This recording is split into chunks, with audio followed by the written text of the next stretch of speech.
السلام عليكم ورحمة الله وبركاته. أهلا وسهلا بكم أعزائي المشاهدين في فيديو جديد على قناة MQ مازن. في هذا الفيديو راح أتكلم عن دراسة اللغة الإنجليزية في الهند، مثل الفيديو اللي كان في قناتي السابقة، بس وصلت عدة استفسارات وأنا ما جاوبت عليها في هذه القناة. فالحين راح أسوي هذا الفيديو عشان أجاوب على جميع الاستفسارات وأعطيكم جميع التفاصيل المتعلقة بدراسة اللغة الإنجليزية في الهند، وبالتحديد في مدينة بنغلور الهندية.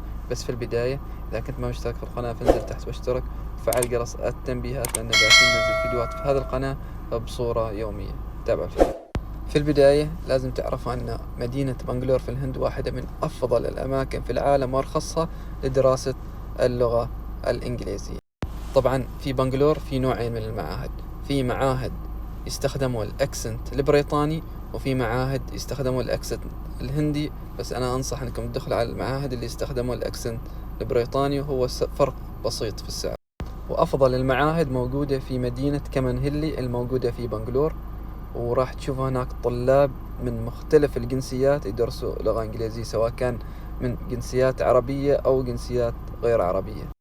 طبعا بالإمكان أنكم تسكنوا في فنادق أو في غرف أنتوا تستأجروها، أو بالإمكان أيضا تسكنوا مع عوائل تتحدث اللغة الإنجليزية في مدينة بنغلور. بالنسبة لأسعار الدراسة في المعاهد بالمقارنة مع بريطانيا، ماليزيا وباقي الدول، فتعتبر رخيصة جدا جدا. يعني في معاهد في بنغلور تدريسهم حلو، يستخدموا أكسنت بريطاني، رسوم الدراسة في المعهد تقريبا $200. وبنغلور مدينة تساعدك أنك تجلس فيها، يعني شهر شهرين 3 أشهر، في ناس يجلسوا 6 أشهر يدرسوا لغة إنجليزية في بنغلور. ليش؟ أول شيء الجو في الصيف يكون معتدل، وفي الشتاء يكون في أمطار، يعني أجواء خريفية.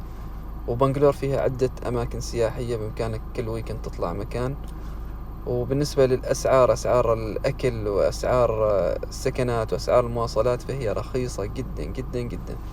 بالنسبة لوسائل التنقل في بنغلور، بإمكانك تستخدم الباص عشان تسير المعهد. إذا كان سكنك بعيد بإمكانك تستأجر دراجة، بإمكانك تطلب تاكسي عن طريق تطبيق معهم مشهور اسمه أولا، وأيضا بإمكانك تركب على سيارة التيك توك، وكل هذه أسعارهم رخيصة جدا.